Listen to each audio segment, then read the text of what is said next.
அன்பிற்குரிய அருமை பெருமக்களே, மக்களின் மகிழ்ச்சியே மன்னனின் மகிழ்ச்சி. உங்கள் மனம் போலவே எனக்கு மகன் பிறந்து விட்டான். பெருமையும் பூரிப்பும் பொங்க அவனுக்கு தேசிங்கி என பெயரிட்டு பெருமைப்படுகிறோம். இளவரசன் தேசிங்கி வெற்றி வீரனாக வளர்ந்து செஞ்சியின் வருங்கால மன்னனாக விளங்க உங்கள் அபிமானமும் ஆசீர்வாதமும் அவனுக்கு.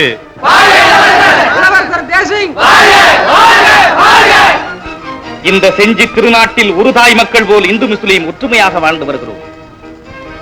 இன்று போல் எதிர்காலத்திலும் வாழ்வீர்கள் என்று நம்புகிறேன்.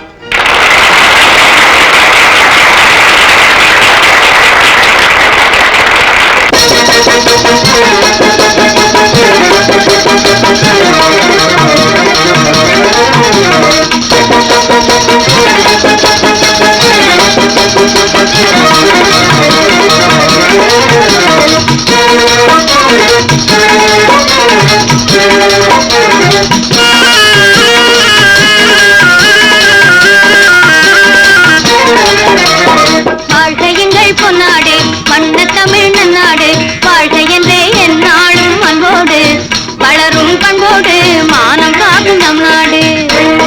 வாழ்கையுங்கள் பொன்னாடு மன்ன தமிழ் நன்னாடு, வாழ்க என்றே எந்நாளும் அன்போடு வளரும் பண்போடு மானம் காக்கும் நம் நாடு.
தேசிங்கு ராஜமகன் பாதுதித்த வேளையிலே செல்வமே நீயும் பிறந்தா,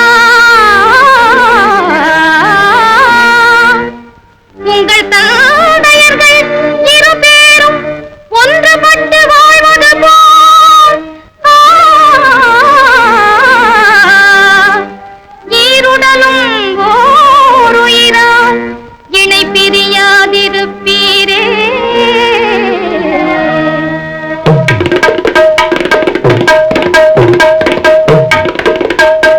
தேசமெங்கும் கூடு மக்கள் போற்றும் செல்வம்தான், தேசமெங்கும் கூடு மக்கள் போற்றும் செல்வம்தான், என்னாலும் நேசம் வாழும் வண்டம் சேர்க்கும் இன்பம் தான், என்னாலும் நேசம் வாழும் வண்டம் சேர்க்கும் இன்பம் தான். எங்கள் தீரன் அகமது கான் பெற்ற செல்வம் மஹமத் கான், எங்கள் தீரன் அகமது கான் பெற்ற செல்வம் மஹமத் கான். தேசமெங்கும் கூடு மக்கள் போற்றும் செல்வம் தான்.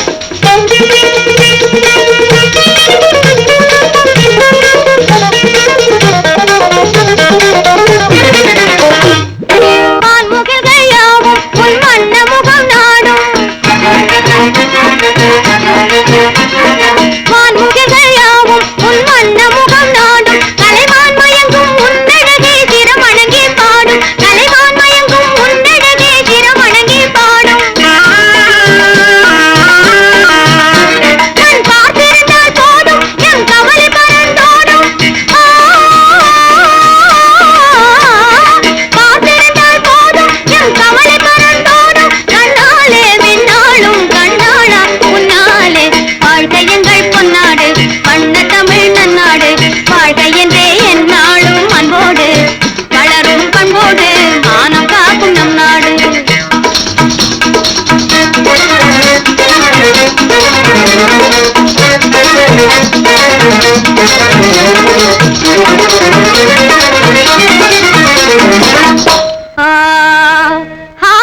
முஹம்மது ரசூலல்லாஹி.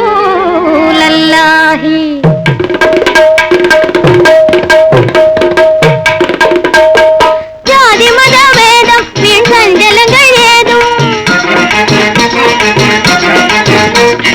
ஜாதி மத வேதம் வீண் சஞ்சலங்கள் ஏதும் இங்கில்லாமலும் வாழ்வோம் இந்நாட்டில் உள்ளோர் யாரும், இங்கில்லாமலும் வாழ்வோம் இந்நாட்டில் உள்ளோர் யாரும். நம்ம நீதிமுறை செய்வோம், முன்னேற்றபடி செல்வோம். நீதிமுறை செய்வோம், முன்னேற்றபடி செல்வோம். எல்லாரும் ஒன்றாகும் நல்லோர்கள் சொல்லாலே வாழ்க எங்கள் பொன்னாடு, பண்ட தமிழ் நன்னாடு. வாழ்க என்றே எந்நாளும் அன்போடு வளரும் பண்போடு மானம் காக்கும் நம் நாடு.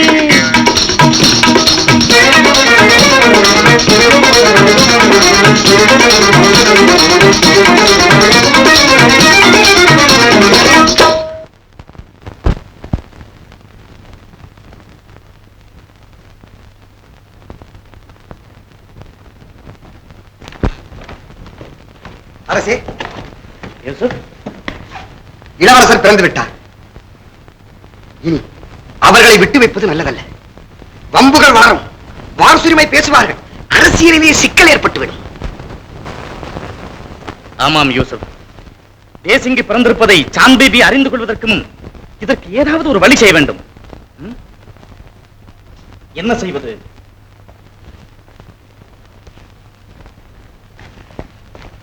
அரசே,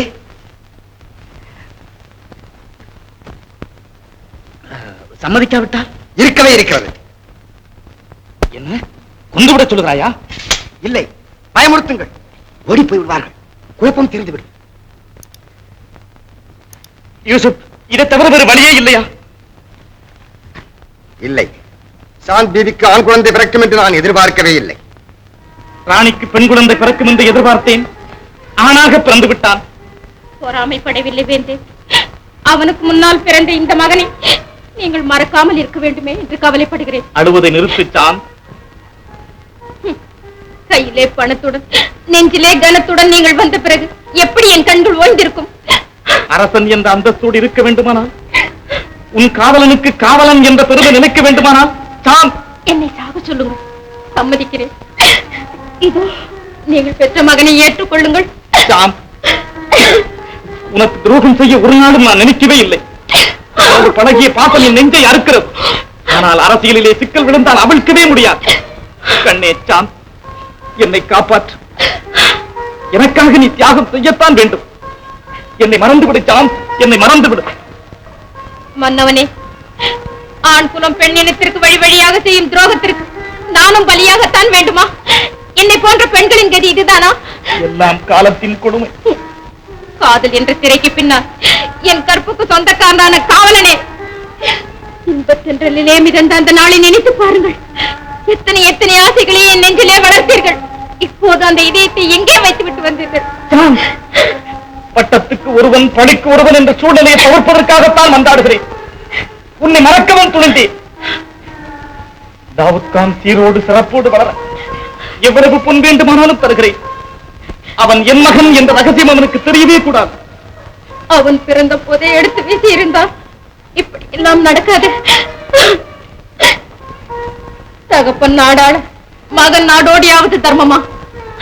அவன் பிஞ்சு முகத்தை பார்த்து விட்டு பேசுங்கள் பிரபு. சாந்தி, என்னை கொண்டது போதும். என் அன்பு காணிக்கையாக இந்த பொன்முடிப்பை ஏற்றுக்கொள். எனக்கு நீங்களே இல்லை என்றால் இந்த பொண்ணும் பொருளும் எதற்கு?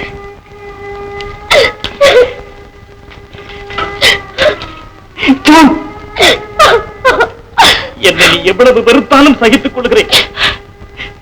ஆனால் நம் அன்புக்கு அடையாளமாக இதை மட்டும் நிராகரிக்காது. நீ மறுத்தால் அந்த வேதனையே என்னை கொன்றுவிடும்.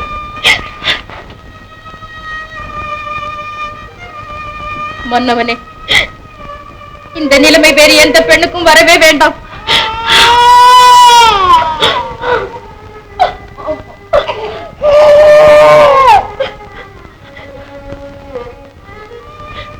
நான் வாழ்ந்த இந்த வீட்டையே குளித்து விடுங்கள். நான் போகிறேன்.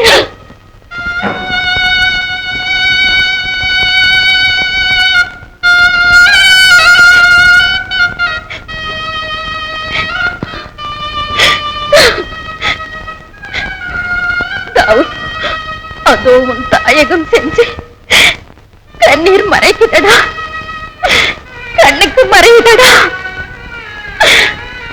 பாறை செஞ்சியிலிருந்து நம்மை பிரிக்குதடா.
என் பிள்ளை கணவர் இருந்தும் இல்லை. அப்படியானால் நீ? இல்லை இல்லை, நான் படி தவறியவள் அல்ல, வாழத் தெரியாதவள் ஐயா, வாழத் தெரியாதவள். முதலித்தார் ஒருவர், அவரை உத்தமர் என்று நம்பி கைப்பிடித்தேன். சில காலமே என் வாழ்வு சீரோடு நடந்தது. கடைசியில் ஒரு குழந்தை பிறந்ததும் என்னை வெறுத்து விட்டார். எவ்வளவோ கெஞ்சினேன், கதறினேன், வாதாடினேன், மறுத்து விட்டார். அதனால் தான் இந்த கோலத்துடன் உங்கள் முன் நிற்கிறேன் ஐயா. கண்ணீரை துடைத்துக்கொள். உன்னையும் உன் குழந்தையும் காப்பது என் கடமை. அல்லாஹ் எல்லோரையும் காப்பார்.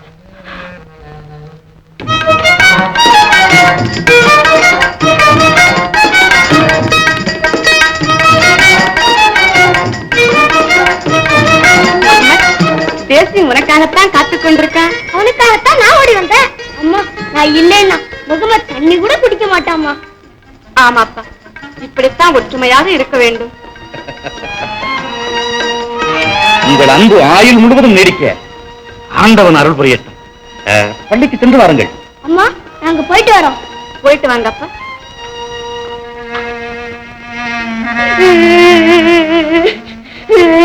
ஏண்டா ராஜா, ஏன் அழற? யார் ஒன்னு அடிச்சா? அம்மா, பள்ளிக்கூடத்துல எல்லாரும் என்ன கேலி பண்றாங்கம்மா. யார் உன்னை கேலி பண்ணாங்க? உன் அந்தஸ்து என்ன, உன் கௌரவம் என்ன? எப்படி உன்னை கேலி பண்ணலாம்? எல்லாருக்கும் அப்பா இருக்கும்போது எனக்கு மட்டும் அப்பா இல்லைன்னு நான் கேலி பண்ண மாட்டாங்களா அம்மா?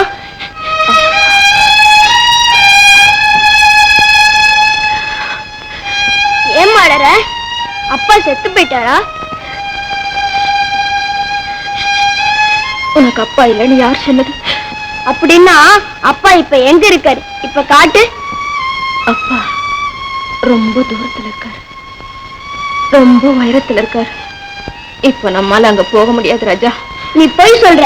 இல்லைன்னா இவ்வளவு நாளா ஒரு தடவை கூட ஏன் வராம இருக்காரு? தாவு, உனக்கு பசிக்கல? வா சாப்பிடலாம், அப்புறம் அப்பா கிட்ட போலாம். வா.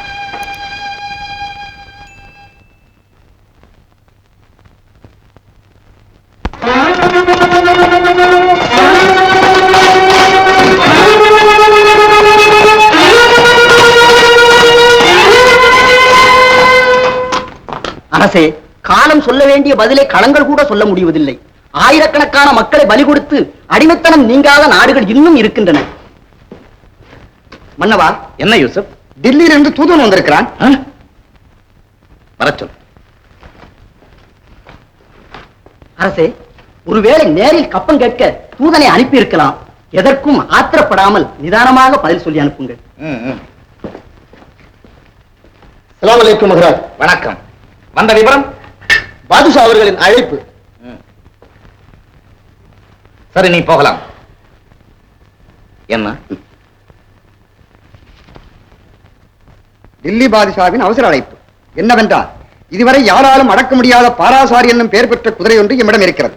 அதை அடக்கும் போட்டியில் டில்லியின் ஆணைக்குட்பட்ட எந்த நாட்டு மன்னர் வெற்றி பெற்றாலும் அந்த நாட்டுக்கு விடுதலை வழங்கப்படும். அப்படியா? அடக்க தவறினால் சாகும் வரை சிறை தண்டனை அனுபவிக்க வேண்டும். இந்த நிபந்தனைக்குட்பட்டு வெற்றி பெறுவோம் என்ற நம்பிக்கை இருந்தால் உடனே புறப்பட்டு வரவும். டெல்லி பாதுஷா ஷா ஆலம்.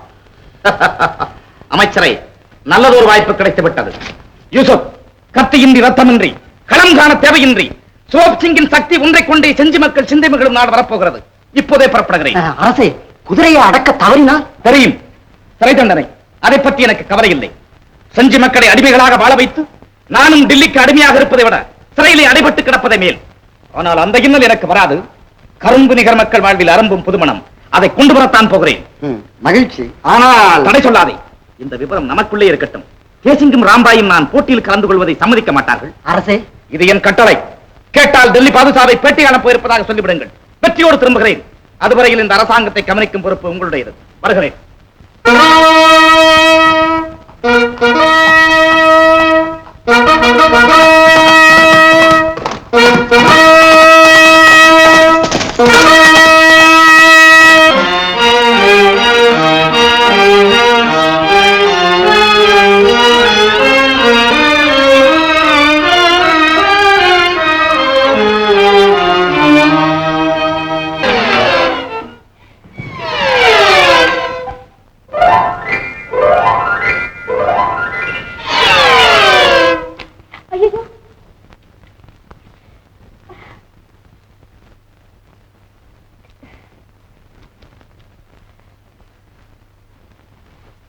பறந்து வரும் புறாவை, பிறருக்கு தீங்கு செய்ய தெரியாத குலத்தில் பிறந்த உனக்கு இந்த பரிதாபமா?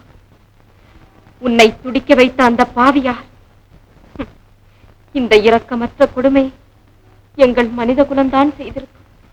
ஆயேஷா, அந்த பறவை என்னுடையது. தங்களுடையதா?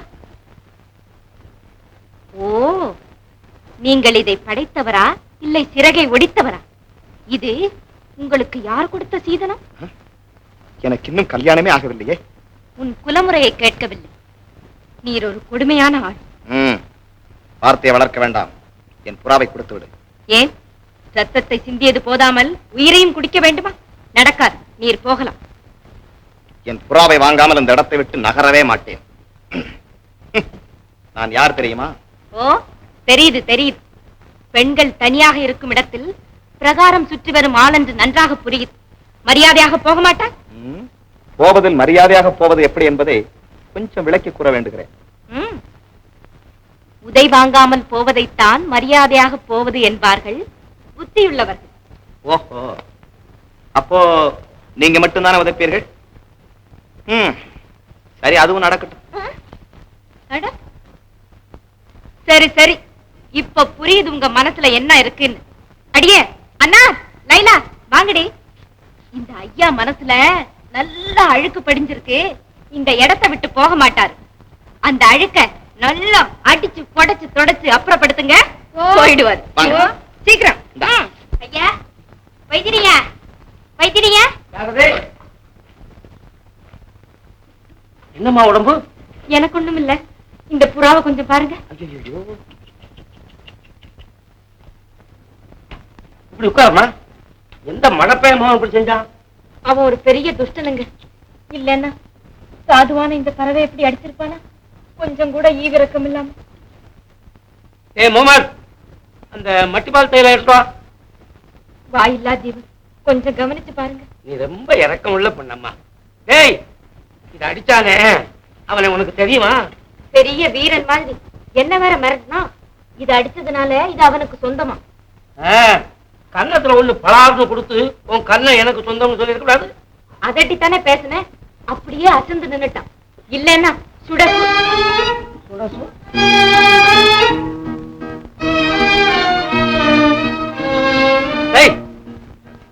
என்னடா ஊரா விட்டு பிள்ளை எப்படி பாக்குற? இல்லப்பா, இது வந்து என்ன மன்னிச்சிருங்கப்பா. இந்த புறாவை அடிச்சது நான் தான். புறாவத்தான் அடிக்கிறதா? இனிமே இந்த மாதிரி ஜீவவதை செய்யவே மாட்டேன். இந்தா கொண்டு அடே, கறிக்கு குருவி வாங்குறீங்களா? ஏமா ஒண்ணுதான் கொண்டாந்தியா? ஒண்ணு இல்ல, குருவி ஒண்ணு, கொண்டாந்தவ ஒண்ணு, கூட வந்தவ 4. இவர் எப்பவும் புரியாம தான் பேசுவாரு. அடிபட்ட பறவைக்கு மருந்து போட கொண்டாந்துருக்கா, நீ கறிக்கு குருவி கேட்கிற. அவன் அம்மா தானே நீ? ஐயா நான் வரட்டுமா? சரி.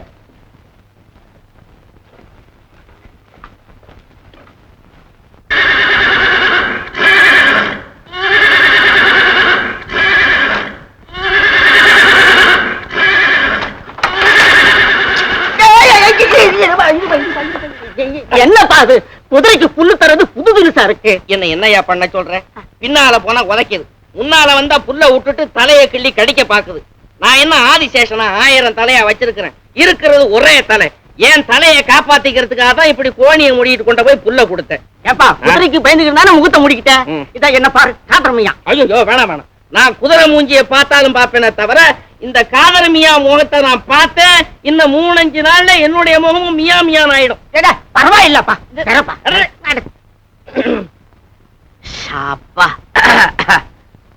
ஆண்டியா இந்த குதிரை யாருக்குமே அடங்காதா? அது எப்படி அடங்கும்? எனக்கு அடங்கினால மத்தவங்களுக்கு அடங்குறதுக்கு நான் தான் புல்லு வைக்கிறேன், கொள்ளு வைக்கிறேன். நன்றி இந்த காலத்துல யாருக்குமே நன்றி கிடையாது. உதாரணத்துக்கு ஒண்ணு எடுத்துக்க, உனக்கும் தான் சமையட கொள்ளு வைக்கிறேன், உனக்கு நன்றி இருக்குதா? ஏன்பா அப்படி சலிச்சுக்கிறேன்? பின்ன என்னவா? என்னுடைய அழகுக்கும் என்னுடைய அறிவுக்கும் நான் ஒரு சேனாதிபதி உத்தியோகம் பார்க்கலாம், இல்ல ஒரு மந்திரி உத்தியோகம் பார்க்கலாம் இல்லையா? இங்க குதிரையை பார்த்துக்கிட்டு இருக்கிறேன். நல்ல உத்தியோகம் தான்ப்பா, நல்ல உத்தியோகம். அது உனக்கு. எத்தனை குதிரை ஓ மூஞ்சில எட்டி உதைச்சுதான் ஈய சொம்பு மாதிரி நசுங்கி போயிருக்கு. என் அழகுக்கு நான் ராஜாவா இருக்கணும். சரி அப்படிதான் இருக்கட்டும். ஒரு குதிரை கொடுத்துருக்காங்கல்ல, அது மேல ஏறி உட்கார்ந்தோம், ஒரு தட்டு தட்டணும், நேரா காதலிய போய் பார்த்தோம், இல்ல போர்க்களத்துல போய் சண்டை போட்டோம், அதுல நமக்கு ஏதாவது ஒரு பேர் வந்துட்டு இருக்குதா? ஏன்பா இன்னைக்கு ஒரு ராஜா வந்தாரு, அவரு இந்த குதிரை அடக்கலையா? அடக்குனார். இது பண்ணுன இடத்துலதான் அவரு கீழே விழுந்து ஒரு வீடு கட்டுற மண்ணை வாயில கவிக்கிட்டு போயிருக்கிறாரு. இன்னும் எத்தனை ராஜா வந்து கோட்டை கட்டுற அளவுக்கு மண்ணை கவிக்கிட்டு போய் கடைசியில இந்த இடம் பள்ளமா போகுதோ தெரியல. ஆண்டியா சேஜை கட்டியா? நாளைக்கு செஞ்சில இருந்து ஒரு ராஜா வரப்போறாரு. எங்க இருந்து? செஞ்சில இருந்து. செஞ்சில இருந்து. அவரு செஞ்சில இருந்து வந்தாலும் சரி, நேரா இஞ்சில இருந்து வந்தாலும் சரி, நம்ம குதிரை கிட்ட அவரு கஞ்சி குடிக்கணும்.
இவ்வளவு நேரம் காத்துக் கொண்டிருப்பது, வாருங்கள். இளவரசி, டெல்லியிலிருந்து நமக்கு செய்தி வந்திருக்கிறது. டெல்லியிலிருந்து செய்தி?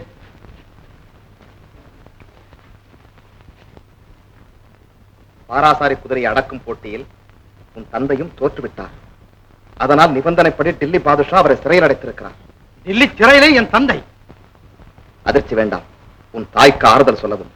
மாமன் பீம்சிங். பாபக்கா, நான் உடனே புறப்படுகிறேன். முறைகட்ட பாதுஷாவின் குதிரை அடக்கி சிறைப்பட்ட என் தந்தை மீட்டு வருகிறேன். என்ன, நீங்கள் மட்டும் தனியாகவா? இளவரசே, இதுவரையில் தாங்கள் என்னை விட்டு பிரிந்ததில்லை, நானும் உங்களை விட்டு பிரிந்ததில்லை. டெல்லியில் துணை உண்டா தங்களுக்கு? அதை பற்றி கவலைப்படாதே, வெற்றியோடு திரும்புகிறேன். நான் வரும் வரையில் என் அன்னைக்கு ஆறுதல் கூற வேண்டியது உனது பொறுப்பு. யோசப்,